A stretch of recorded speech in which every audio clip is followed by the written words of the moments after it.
Dans ses jardins, dès l'origine, André Le Nôtre a voulu maîtriser la nature. D'abord la symétrie, l'ordre, la rigueur.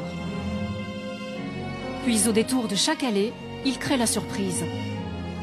Ici, une découverte du Grand Canal à perte de vue.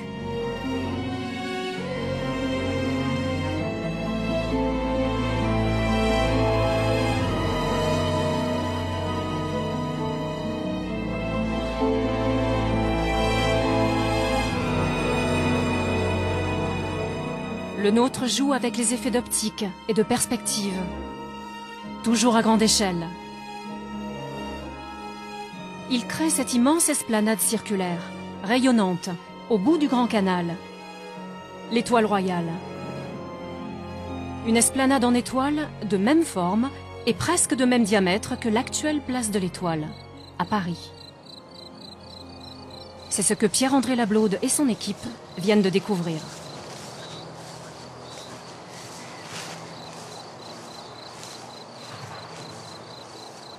Un plan en étoile dont il faut trouver le centre exact. On n'y est pas encore.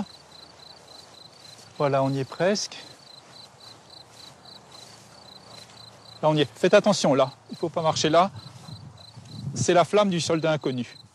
Donc ici, nous sommes, si on assimile par rapport à l'étoile de Paris, l'ancienne étoile de Chaillot créée par Le Nôtre, ici, nous sommes sous l'Arc de Triomphe, avec devant nous les Champs-Élysées. Champs-Élysées qui correspondent à la largeur du canal, donc 70 mètres de largeur, on est sur la même largeur que les Champs-Élysées, et tout à fait au fond, la façade du château, l'ancien château des Tuileries, donc celui qui a brûlé en 1870. Donc on a vraiment une composition qui est exactement la même que celle de Paris, simplement avec un site qui est un site différent.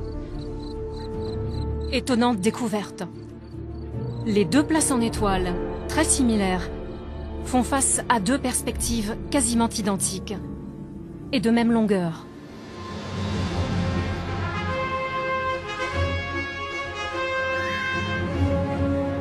Placées sur un axe est-ouest, ces deux perspectives ont été créées par Le Nôtre à la même période.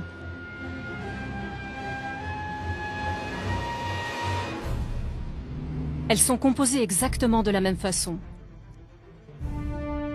Les deux chantiers semblent avoir été menés en parallèle. Le Nôtre, aménageur d'espace, se révèle même visionnaire. À Paris, dans l'axe des Tuileries, il crée donc une grande allée à travers forêt et campagne pour les plaisirs du roi.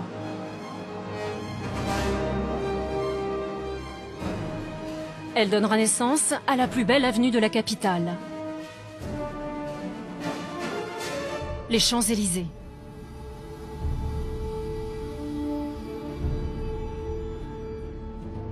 Quant à la place de l'Étoile,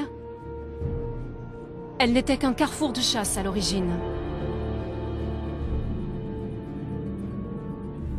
Ces allées vont se multiplier au XIXe siècle et devenir 12 grandes voies parisiennes qui commémorent les victoires napoléoniennes.